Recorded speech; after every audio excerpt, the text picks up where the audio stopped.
We go through the world looking for happiness, using a process that the Buddha calls becoming, in which we take on an identity in a particular world of experience as a means for satisfying our desires. The world in each case could either be the world in your mind or the world outside. But the world is defined by whether it's relevant or irrelevant to your desire. Things that are irrelevant are just outside of the world in that particular case of becoming. And then there are the things that either help you attain your desire or get in the way.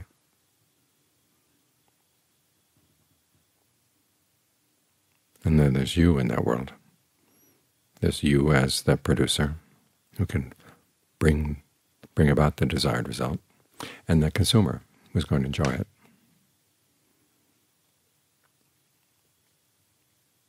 We go through many becomings in the course of the day, and as the Buddha pointed out, it's these little becomings in the mind that shape the big becomings outside.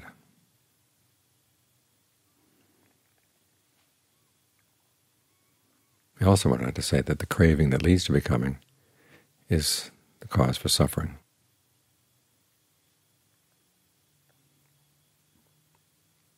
Out here that goes against the grain for us, because after all, this is our way of finding happiness. But he says no. There's another way of finding happiness that doesn't involve becoming, and it's a much greater happiness.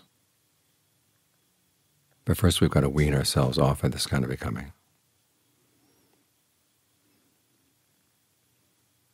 The problem is if you simply try to destroy it, or even have the view that it would be a cool thing to put an end to becoming, you want to see it happen.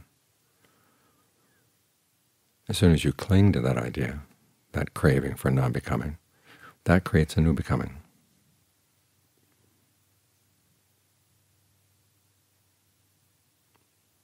Because you're thinking in the same terms, self in a world. In the same way that, say, atheism is defined by the type of theism that it denies. If you really want to free yourself from theism, you'd have to think in terms that are unrelated to it at all. And it's the same way with becoming. You've got to look at things in a different way, without self or world. It takes a while for the mind to get used to that idea. We come to the practice and we have some questions about, well, who's going to benefit from this? And the Buddha will answer those questions up to a point. He says, you will. You say, who's me? Who am I? He says, don't ask.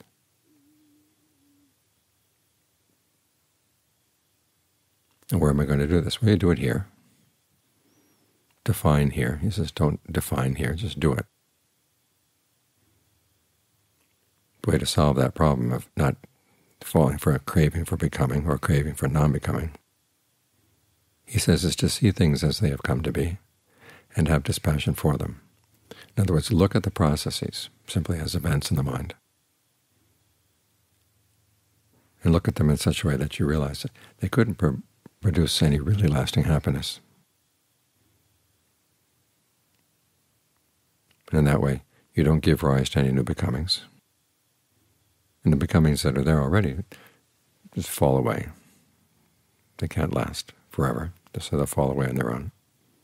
And that way you maneuver your way through that difficult passage.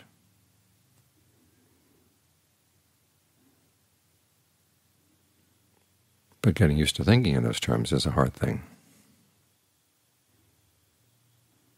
Even when we practice right mindfulness.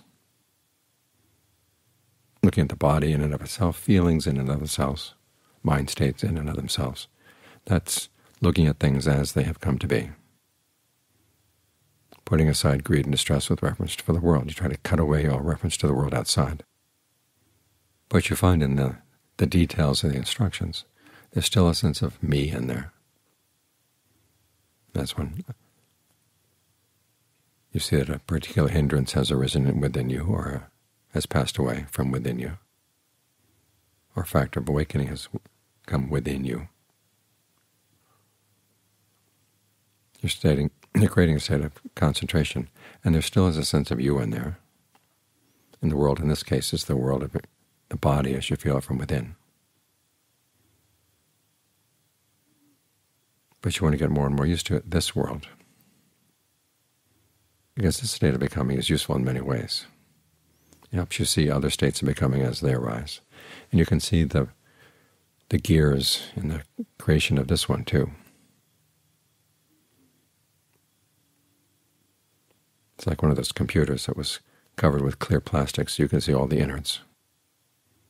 If you really look at your concentrated mind and get used to mastering the processes, you see things as processes coming and going. And it puts you in a good position to get beyond becoming. You look at the state of concentration as composed of aggregates that are nourished by fabrication of various kinds, acts of intention, attention of various kinds, contact of various kinds. So you get to see it as it has come to be. So here's a good place to look at things in that particular way, from that particular point of view. But the mind keeps hanging on.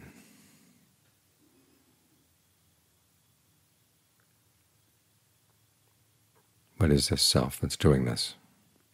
What is the world in which it's doing it? So you've got to learn how to shake yourself away from those ways of looking at things. It's interesting, the Buddha is teaching us how to put an end to suffering, find the ultimate happiness through training the mind. Know of those terms.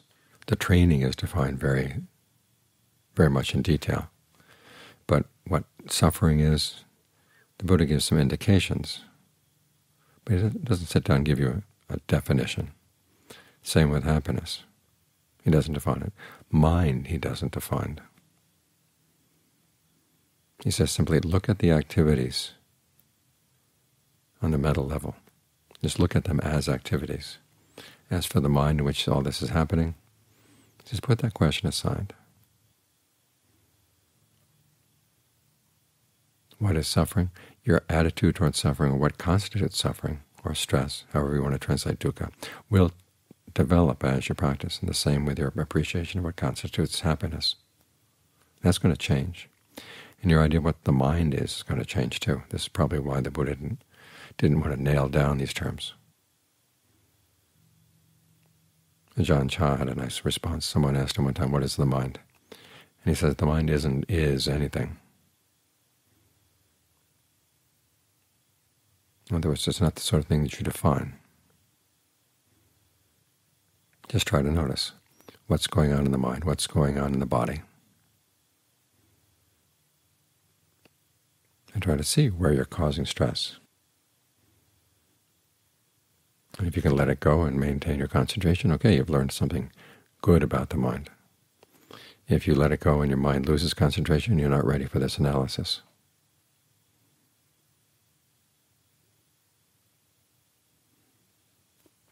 But the important thing is you learn to look at things as events and then evaluate them. Are they worth it? This is where the Buddha has you do that analysis of watching their origination, in other words, what causes them, and then seeing how they pass away. They come and they go, and all dependent on conditions which are very unstable. And then look for their lure. Why do you go for these things? What's the appeal? And then look at the drawbacks. And that's how you give rise to dispassion. So you might want to look at your old ways of thinking about yourself and the world in which you live, and ask yourself, what's the allure for hanging on to them? Keep on asking those questions. And part of you says, well, you feel secure, you know where you are in the world.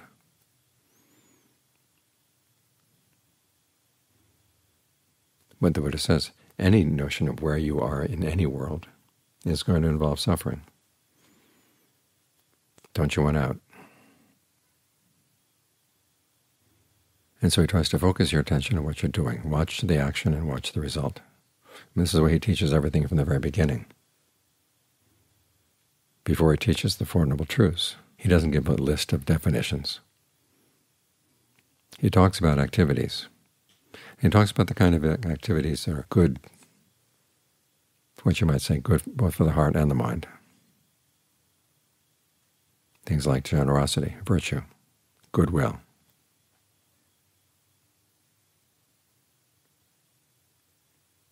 He has you master these as skills, because they're activities that are good to look at. In the beginning you do them because, as he says, they will lead to happiness down the line. But then as you get more and more familiar with them, you find that you enjoy them for themselves. And that allows you to look at them in and of themselves.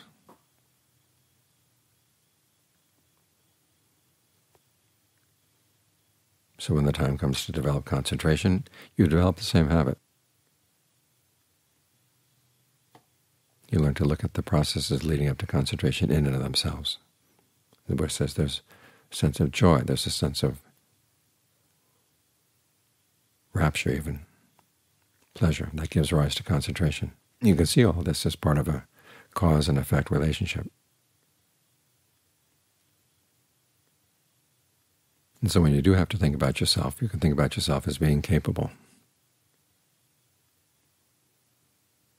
When you meet up with obstacles in the path, you have that sense of, well, there is some goodness to you someplace.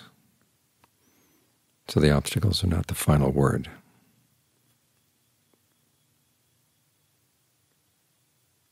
It gets you more and more used to looking at things as they have come to be.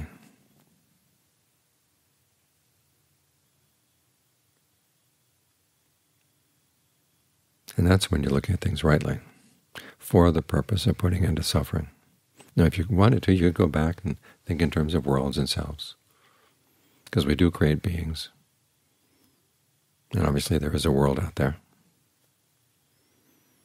But if thinking in those terms is going to make you suffer, why bother?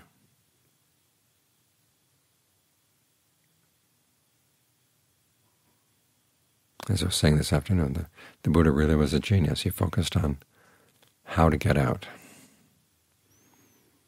And it means not answering a lot of questions that people usually bring, because the questions themselves are going to reinforce becoming.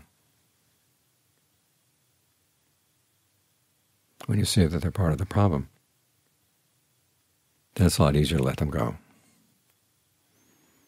And as you know, you're engaged in good actions, it makes it a lot easier to look at them in and of themselves.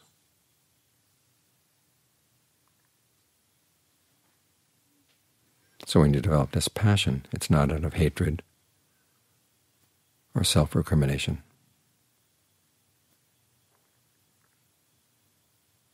It's out of maturity, seeing that these things have been good, but they lead to something better.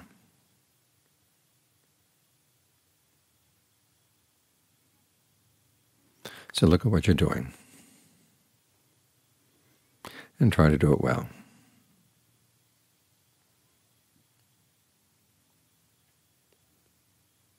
And the basic principle of the practice is right there.